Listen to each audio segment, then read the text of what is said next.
Hey everybody, it's Bust with Battles of the Bust number 622. Today we'll be doing battle with the Ranger and Backpack battles. And so it's been a few days since we've made a video, but I've gotten quite a few battles in with the Ranger since the release of this patch that has the Squirrel Archer and the Rat Chef in it. And it seems fairly decent, and it's a build that I've really just been kind of pushing over and over and over again in terms of the Ranger pet builds or the Ranger Big Bowl of Treats builds, however you want to look at them. And so I'm hoping that maybe that game will come together in this video because it's really all I've been building these days. And so let's jump in, see what happens, see if we can't get a good game and a decent start as far as that build goes to give you an idea of what we're going to be looking for. We're going to look, the way I do it is I look to get a Thorn Whip. We're going to go either towards the Thorn Whip or towards a Fancy Fencing Rapier, but I prefer the Thorn Whip. You have the Thorn Whip wrapped around a Hero Goobert that you would build out of the Whetstone, and then it's just all pets from there. You're trying to get maximum value out of that Hero Goobert, Steel Goobert, whatever it's called.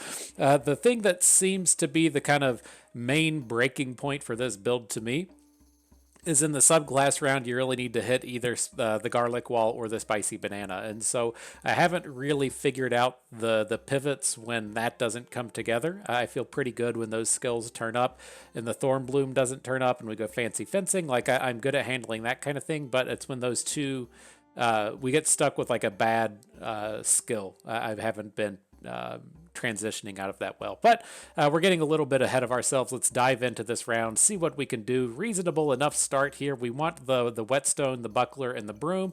I've been taking more and more healing herbs these days. I need to get it out of my head that these are okay to purchase, even if they're not on sale. It is quite good, but I think it's the weakest of the options that we have here. We definitely want the additional weapon and the broom. We definitely want the buckler. We're going to make a thorn buckler pretty much every single game with the Ranger. We want the whetstone to start building into these hero swords, and then we'll take that stone because it only costs one. And so let's see if we can't get a victory here. This one will come down to the crits.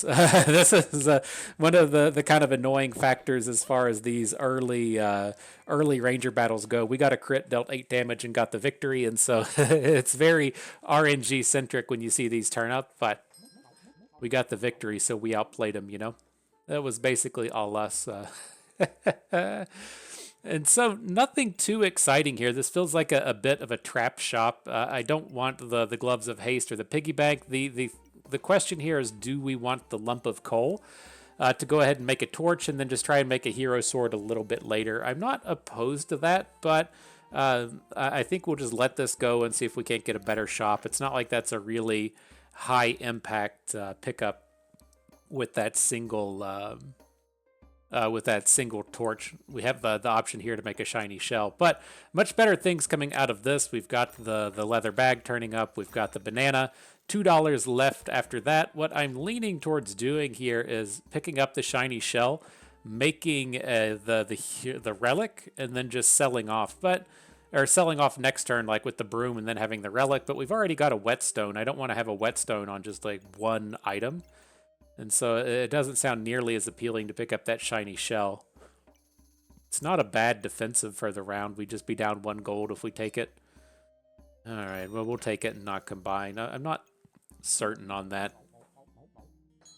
It's tough. If the battles are close, oh shit, we're just gonna get wrecked by this guy.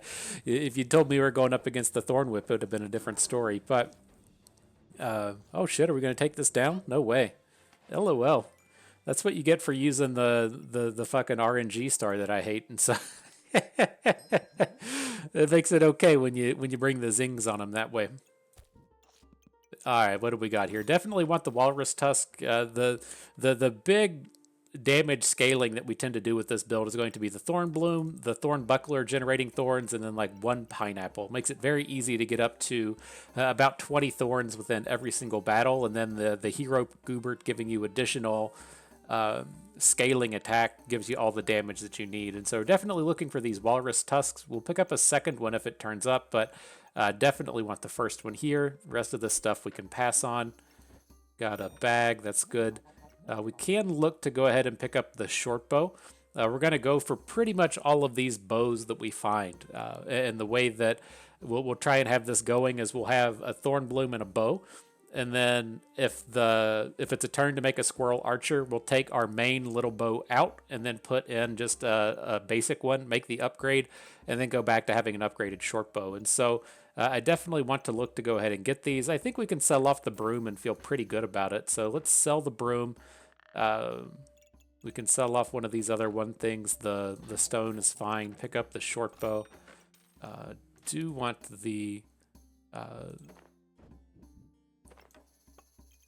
best usage of that speed bag we can get. That looks pretty good. Get our walrus tusk in here up and running. I like that.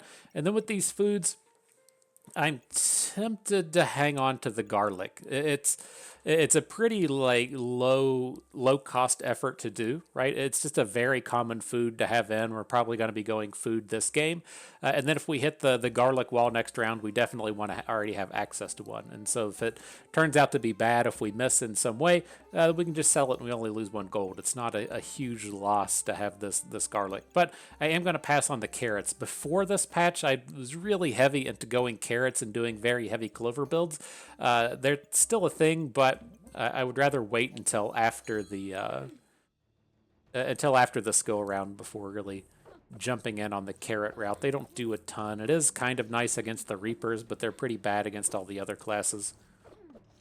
He's out here zinging us, bringing the big damages in. But all right, what do we got? Garlic wall, like a pro, the smelly wall turning up. Perfect. And so glad we got that garlic on lockdown. Definitely want the bag here. We can look to just go ahead and upgrade this short bow. I would prefer to make a tusk poker instead of the lucky bow, but it's nice to just get this stuff out of the way, like get this bag space reclaimed and get access to this weapon. So I think we'll go ahead and pick that one up. All right, so let's do this. Let's get all the bonuses on the garlic, get the smelly wall pointing over here. We can jump into the next round. I'm kind of tempted to take this amulet now.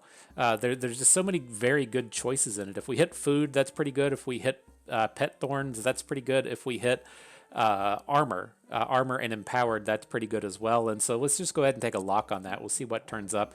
I guess the only real bad one would be potion. I wouldn't be excited if we hit attack speed. I wouldn't be excited if we hit healing, but the other 3 should be pretty good here. Oh man, we messed up our bow combo. Oops. Little whoopsies.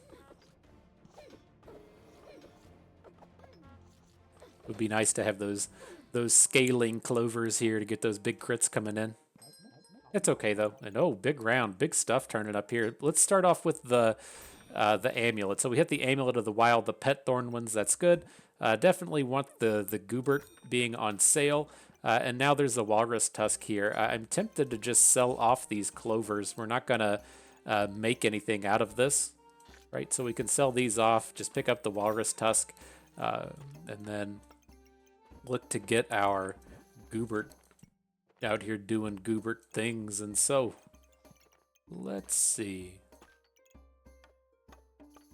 All right, gotta find that whetstone, get our friendly little Goobert up and running. We can get the shield activations in here. That looks decent. I want to get our activating foods in here on the speed bag. If we want to, we might just pull the whetstone this round. Let me see how this looks with all of our activators.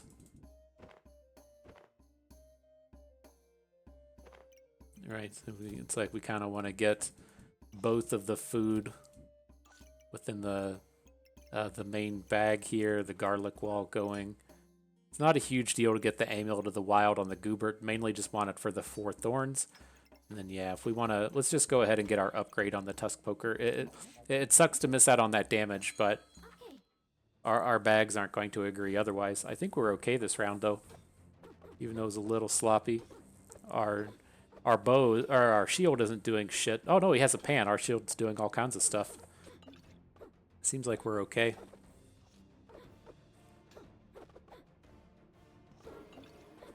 And so one of the things to call out with this garlic wall and why it's so special along with the spicy banana is the activations work on the Goobert. We're going to lose this? God damn it. Turns out those points of damage were actually quite important.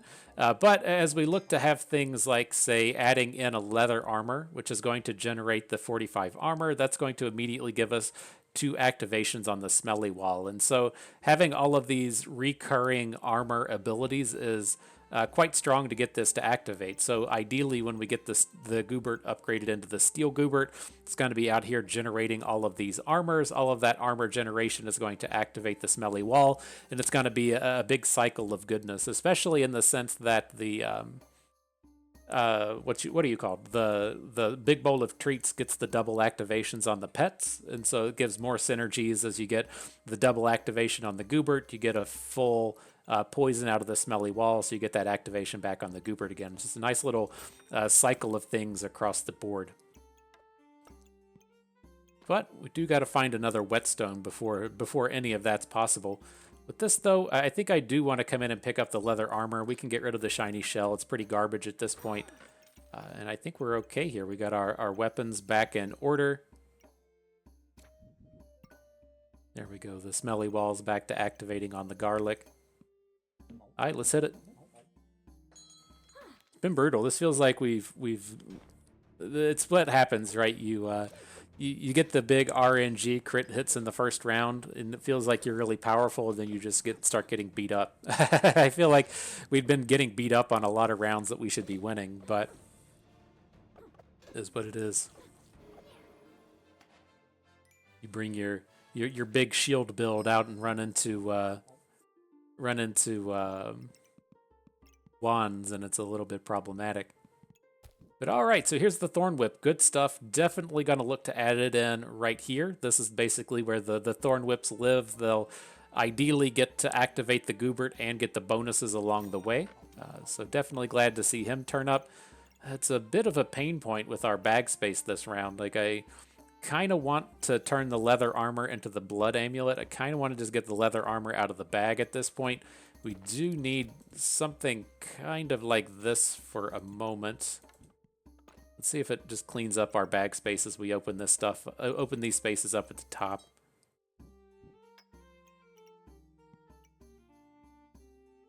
I guess we could do maybe like this. And then we'll just leave the whetstone out. And then the smelly wall will have to be like this. It's not going to get a ton of activations here, but it's better than nothing. And then, yeah, we're really hurting not having found a whetstone by this point, but nothing we can do about it right now.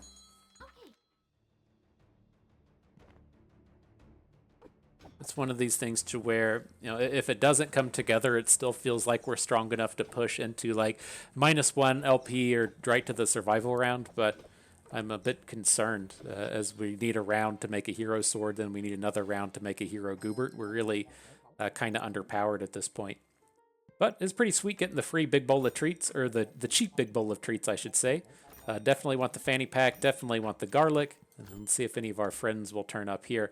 I'm definitely interested in the helmet, but I feel like we need more bags and stuff. Our defenses for this stage of the game are kind of okay with the upgraded spike shield and the leather armor. It's going to get bad quick, though. I think it's just a little bit too quick for the cap of resilience. Like, I want to wait 3 or 4 rounds, and then hopefully that'll be okay. There is a short bow I would like, but again, I think we need to get upgraded at this point. We're really hurting for bag space, and we really need to find a whetstone. So let's take a roll. Bag turns up, that helps a little bit. Let's take another roll. Nothing in here. There is the stone skin potion, though, to upgrade the leather armor, which I'm kind of okay with. It's just another... It's very expensive when it's not on sale and we're hurting for bags. Kind of tempted to sell off the Amulet of the Wild, but it's so good when that Goobert gets to upgrade. Alright. I think this will be okay. Like, we can still, say, put the smelly wall up at the very top and get some activations out of it this way.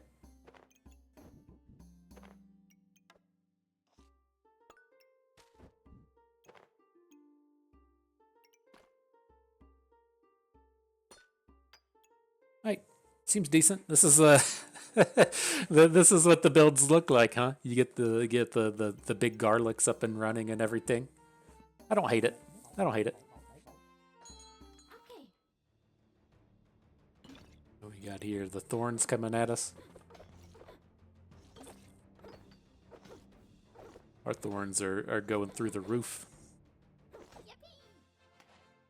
Yippee! Alright, so what do we got? On sale amulet. What you got for us? Potions? Garbage. That's no fun. Some people just don't like to have fun, you know? And so here, I'm kind of interested in the flute. Our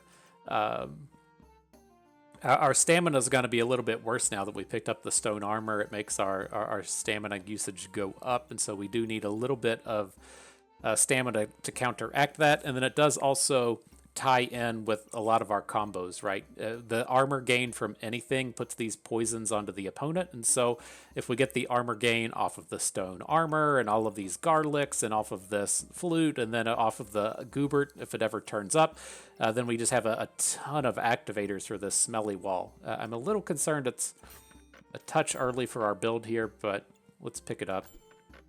Do a couple of rolls. Not super interested in the rat. We don't have any. We don't have any of the early activators to make him good, and so let's just leave him at home. Can we still activate like this? Yeah, I was gonna say I want to get the banana in here if we can. It'll help a lot of our stamina with the stone armor coming online. Let's lock in this stamina sack. And so, yeah, at this stage, things are coming together nicely. This is what I'm curious with, if we need to just like take a pivot to a fancy fencing, in the sense that, you know, the thorns are kind of nice, but they fall off, and our scaling doesn't really come together without this hero goobert, as far as the like direct attack bonuses with it go. But I think this will be okay.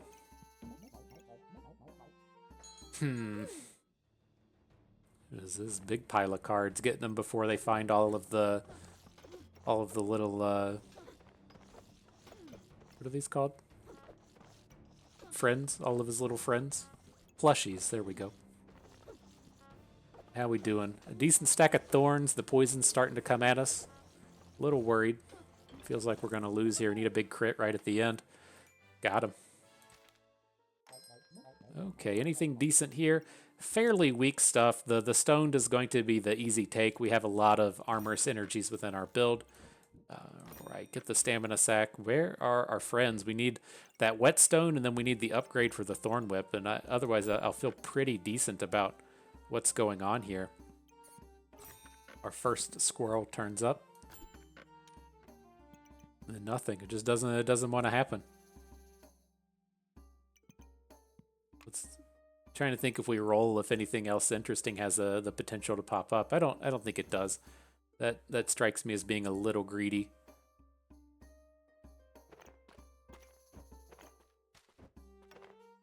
Okay, well, let's see. Let's do a small rearrange here.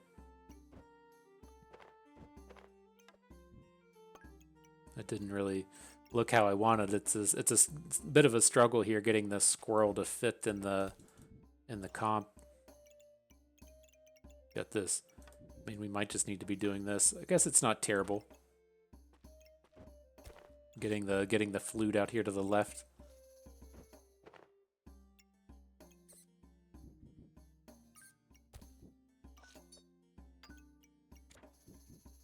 Still got our 2 garlics in the smelly wall. Get our stoned up on top. Okay. Yeah, it's all right, I guess.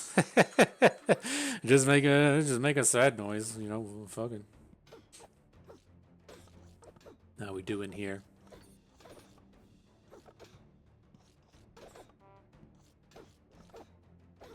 Our stamina's a lot worse than I expected. I need to pick up another stamina user or pick up a Wolpentinger.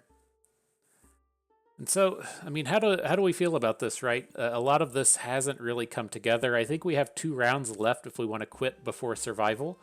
I do like dragons in this build, but it's way too late to be picking up a dragon. The Thorn Whip just isn't upgraded. Nothing of this has really come together. I feel like we need to just get good now and then call it a day.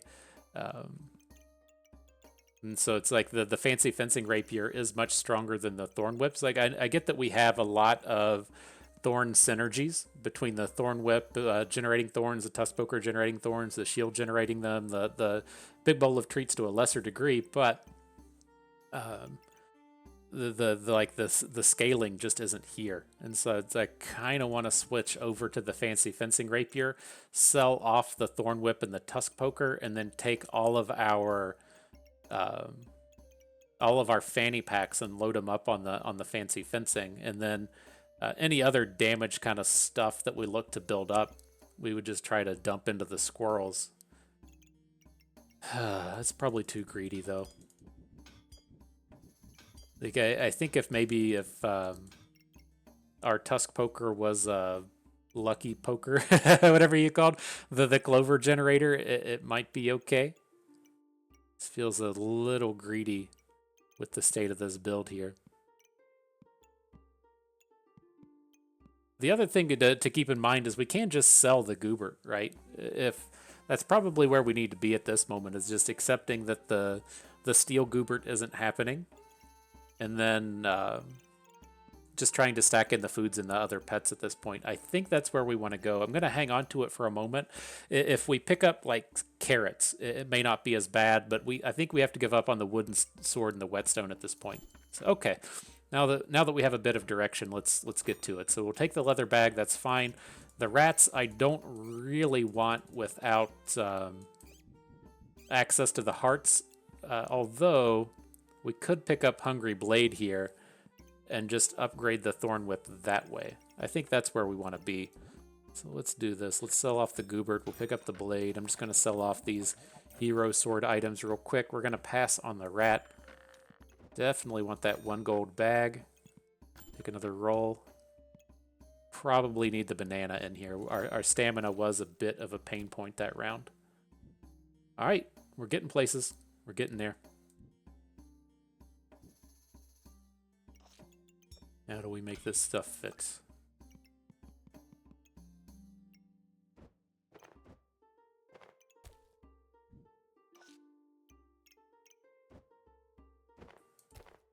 Getting a little bit closer. I want to come in. I think it's okay to just leave these garlics on. Leave the garlics as is on the fanny packs. They're still getting the bonuses from the Big Bowl of Treats and only 1 on banana, instead of just staggering them around. I think that's okay. Not gonna try and min-max this flute too hard. He's got 4 stars here, 4 stars here. 4 stars if we want to slide it up to the top. Okay. 4 is as good as it's getting. Guess we can say... You don't have to be 100% lazy, right? We can get some of these extra stars in. Alright. Good deal. Whoa. Look at all these cards. I bought my first Magic Commander deck in ages. I felt bad here recently. It's like I play a lot of board games, and some of the family will come over for family events, and it'll be like some of the younger ones that want to play board games, and it's like I feel bad saying no every single time. It's just like I get that it's going to take like 15 minutes to set up and 15-20 minutes to explain the rules, and then like an hour to play, and it's like if you're going to have a 3-hour family get together, it's tough to devote like 2 hours of it to playing a board game. But like everybody in the family plays Magic. I just haven't really played Magic in a long time, and I like went and finally bought some Commander decks, so when the family turns up, I can just say, all right, I've got I've got Commander now. But it's a wild ride. I guess we're going to go on a tangent. Feel free to just turn off the video if you don't want to hear me talk about Magic Commander. But I saw the bans here recently in the Commander format, and people just like going nutsos over the results of it, and it's tough. Like it costs so much money to play Magic that it sucks for the people that spend their paycheck to just purchase legitimate versions of the card so that they can play the game, and it really does like bum me out for those people. But everybody else that's like in this space, I hated hearing the term of like how much value you were getting out of your Magic cards and how much value you had. Like it was some kind of investment vehicle that you were putting together to like fund your retirement. And to me, in large part, it's just justification for the game being so expensive, and for a lot of people, it's just justification for gambling. And you know, I feel like it really needs to get to the point to where like Magic the Gathering booster packs, and probably as an extension of that, baseball card packs need to be like labeled as loot boxes or gambling and stuff, and just try and get it sorted out from there. But like all of that aside, I'm not super in tune with Yu-Gi-Oh or Pokemon, but I'm like pretty certain that Yu-Gi-Oh just reprints cards to oblivion, and Magic fucked that up. And that's what a lot of this kind of like pain point in the financial realm of Magic is to me now. Is I was under the impression that, and granted, I'm like way out of Magic at this point, but a lot of the cards are intended to be like the chase versions, right? They made the masterpieces and the showcases of stuff. And so if you wanted the chase and expensive version of the card, then you had access to it. But they printed so many like different variations on the special version of the card, nobody knew what the special version of the card was, and so you couldn't show it off to your friends. You didn't have the raised foil masterpiece showcase edition that was serialized to 420. Then it was just like you didn't have the correct thing, and you know, you were supposed to get the one with the special number on it and you didn't. You were supposed to get this and you didn't, and they just fucked it all up. And I was under the impression that Yu-Gi-Oh did like, you know, just printed everything to oblivion. If you wanted to have like the top of the meta oblivion or Yu-Gi-Oh decks, it only cost you like $100. I could be wrong in that, but Magic never got to the space of being able to do that, and I don't really get why. If it's just because they have to spend so much time focused on the secondary market that they are stuck doing it, or what it is. But you know, with the recent bannings here and people going fucking nutsos because their retirement is all lost in the banning of Mana Crypt, it's just like, shut the fuck up. You know, like I feel bad for that guy that spent his holiday bonus purchasing a Mana Crypt to put in his commander deck, but I just hated it so much hearing people express their Magic collections in terms of the value, and it's like, I don't know. I get a better explanation if it wasn't off the top of my head, but you know, it's not your IRA. Whew, nonetheless, all right, let's get moving on. We're taking the bag. Good deal. Let's take a roll. Saw that upgrader for the Bloodthorn turn up right at the wrong moment. Really appreciate that one, but we got to skip past it. Still want the pineapple. It's a good upgrader for the Bloodthorn, so we still get the bonuses coming out of this. Do want to pick up blueberries. At some point, we might get a crown, and being able to go invulnerable is very important. But I don't feel like this game's gonna come down to that. I think the game's just gonna be done before that comes out and happens. All right, let's see where we can get here. We're getting decent wraps on the bowl of treats. Pretty easy rotate on this banana here to get all of our friends activating. We got any quick and easy fixes for the old flute here? Not really. Not really. All right, let's hit it. Hopefully we can get out of this one without losing LP. Sorry we went on such a tangent between changing up the build and talking about Magic cards, but it's what happens sometimes. Welcome to Battles with Bust. Staying on topic. All right, seems like we're fighting through this one pretty reasonably well. 2 and 2 to go, right? 2 trophies, 2 tries. Let's see what we can do. So we can take the short bow. Our what's it called? Our stamina wasn't perfect that round, but I think that this'll get the chance to shine. Well, at least if we'll either just win, and if we don't win, then we'll have 2 shots with the Ranger Squirrel. So that seems decent. Pick up the speed bag. I'm on board with that. Another pineapple is kind of where we want to be. Again, we just want to be good right now. I'm not trying to push into the survival rounds. I'm not trying to get 8 more rounds out of this. We just need to be good right now at this exact moment. And then we can we can just quit, right? Right. Let's see. Decent little upgrades here. Get the Bloodthorn and the speed bag. Get this pineapple across 3 food and then a speed bag. That looks decent. Don't want any of this other stuff. No real need to roll. Let's hit it. Big axe build. The big axe tends to be a pretty big counter to what we're doing. We get up to 30 thorns and they tend to just ignore it. And so a little worried about this round. Need to get some big crits here at the end of the day. Maybe we can shut him down. There's a big crit. Oh, I thought we were going to get it. He crit us down to like 30 health, and I thought we were going to survive it for just a little bit. But we failed. You failed, I failed. We all failed. All right, let's see here. We got another squirrel. We got a Wolpentinger. This may be enough to finish off the day for us. Let's see.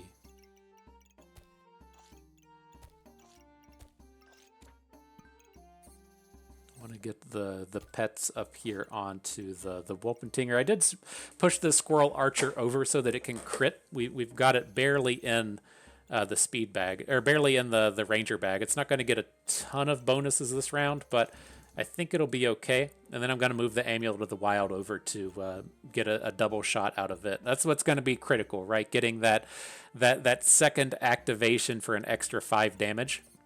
You heard it here first. That's where the big damages come in. So we're looking okay. Smelly Wall's still decent here. We got to rearrange a little bit if we want to get this. If we want to get this flute active.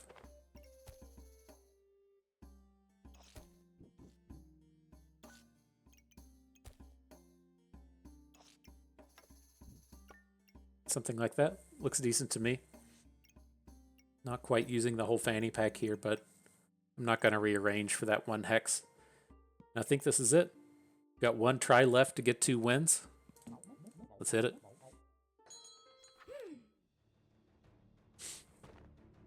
All right, big poison build. Don't have any carrots to slow him down any, but maybe we can steal away enough of their mana to keep him slowed down. Woohoo. All right, the big final battle coming at you. It's like we're out here playing the old LOR, huh? You hit that final battle, the last game. It's like we're doing expeditions all over again, huh? Oh, those were the days. Those were the days, my friends. And so let's see. Do we want to pick up this rat? Like, I'm not excited about it, but it does have some good locations that we can fit right in here with the Wolpentinger, get those extra activations, and it's very cheap, right? If this is the last round we're playing, I want to make sure that we maximize these slots that we have, and it's okay here with both like the rat and the heroic potion at a cost of 8. That would leave us with 5 gold left over. I think I'm on board with this. It's tough to find anything else. Like, see, none of this stuff would fit. I don't hate adding in leather boots to these Squirrel Archer builds if you get, like 5 and 6 weapons out here, but it's not worth the effort at this point.